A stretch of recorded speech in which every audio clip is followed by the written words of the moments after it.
Hi everyone, welcome back to the channel. We're back for a brand new week and it's a pretty big week as far as Celtic are concerned.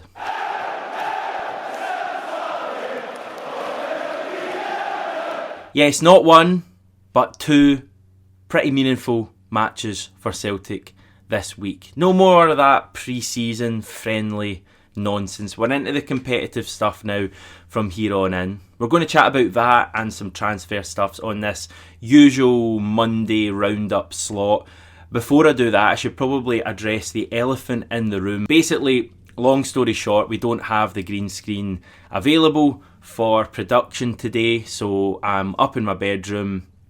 It's going to be hopefully just a one-day situation, and from tomorrow we can get back downstairs into the green screen room. But for now, hopefully it's not too much of a put off for you. We've still got loads to chat about on the video today, so yeah, we'll move on. Saturday wasn't great, I will admit that. It started well, it ended up pretty horrendously. 6-2 defeat at home to West Ham. I will admit that wasn't the result we were looking for, even though it is just a friendly match. Evening was much better.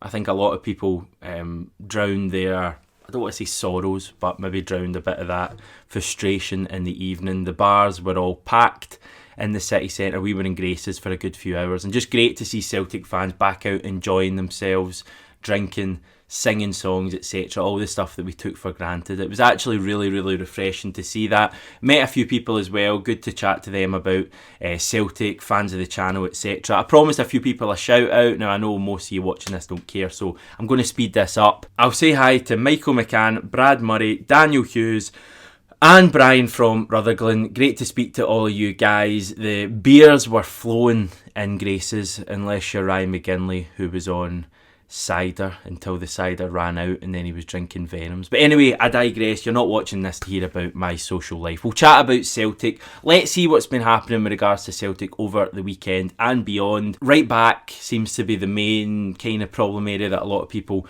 are speaking about at Celtic at the moment, and it seems like Aurelio Buta, a guy we've mentioned a few times on the channel, the guy playing for Royal Antwerp, he could be the guy that the club are looking at. Now, Steve McGowan's report says that a move for Buta is, quote, taking shape, but George Baldock doesn't seem to be a goer, as Sheffield United are reportedly proving hard to deal with. I'm not totally surprised with that at all. I think Buta is 4 years younger than Baldock. He would be available for probably about a quarter of the price. It would represent much better value for money, and they're probably similar standard of player.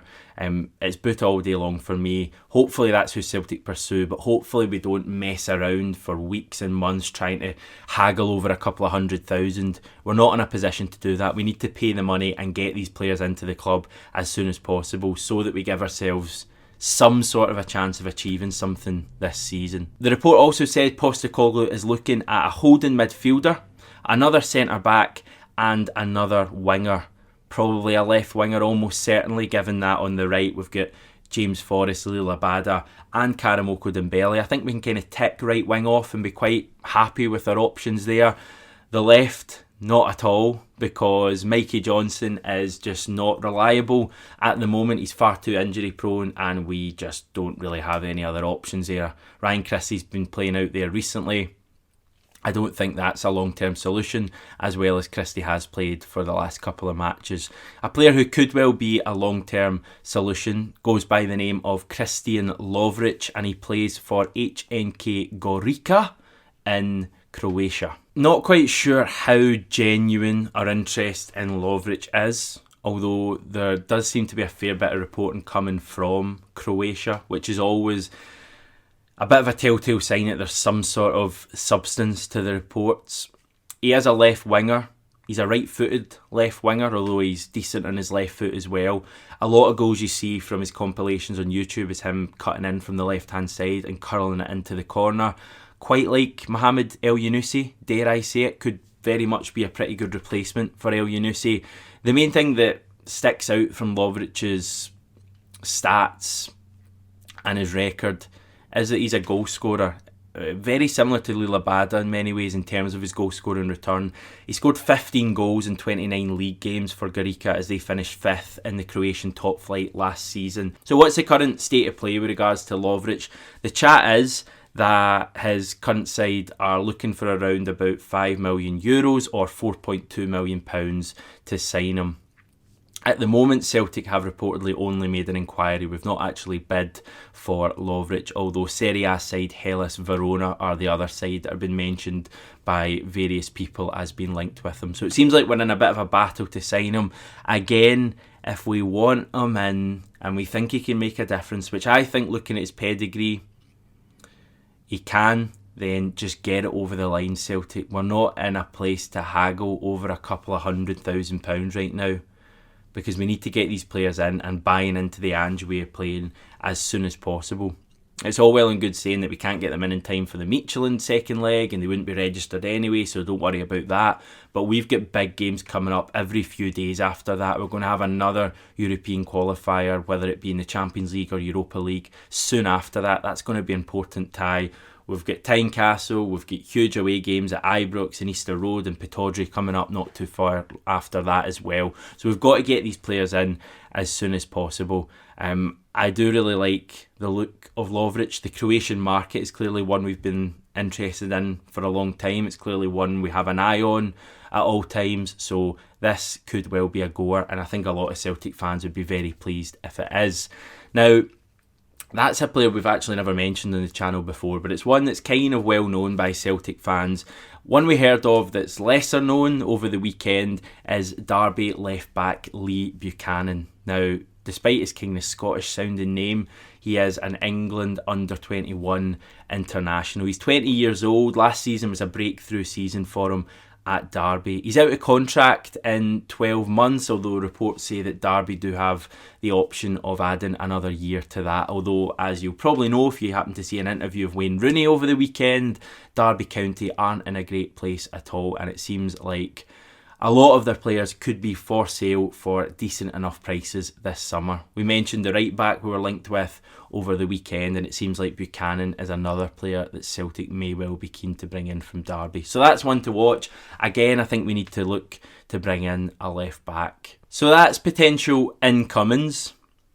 In terms of outgoings, Odsonne Edouard is the big report. Just as we're maybe starting to get a bit of hope that we'd keep on to him for the final year of his contract and we can enjoy some amazing Odsonne Edouard moments, it does seem like Brighton are going to come in for him for possibly £20 million.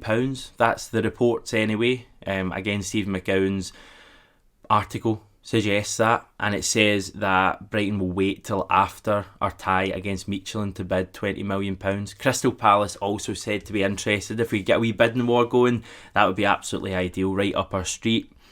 But if we're getting £20 million for a guy who's out of contract this time next year, then that would be very, very good business. We'll see how Wednesday goes.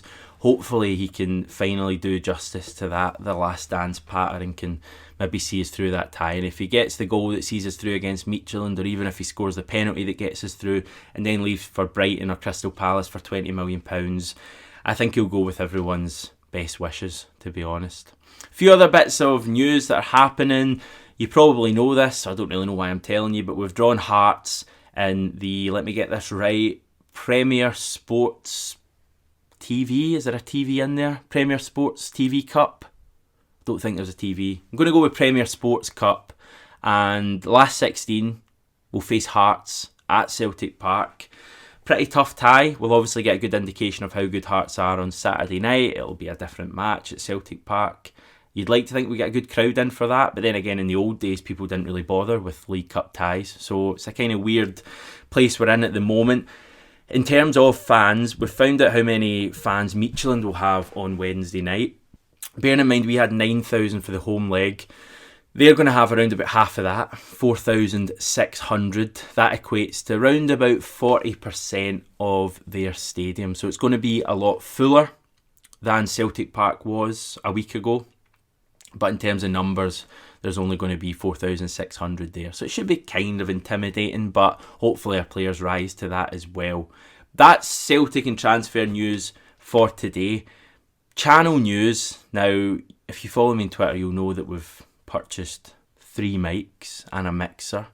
And we've got some big plans for the season ahead. We're going to be letting you know all about those plans hopefully at some stage in the future. But they're very exciting. I'm building them up big time now. We've also got even more exciting news about a potential new pundit to join our brilliant channel this year. But again, we'll have news on that hopefully very soon as well. But everything's happening at 67 Hail Hail. But to make these things work and to make them viable, we need to keep pushing ahead with the channel. And that's where you come in. If you're watching this video, you're already playing your part. If you like it, then you're doing even more.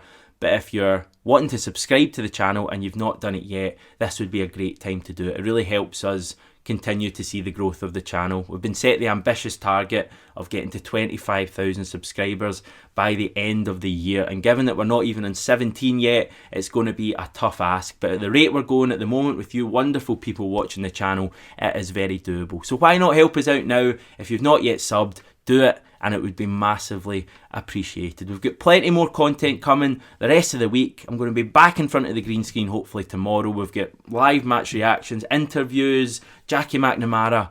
What more do you want?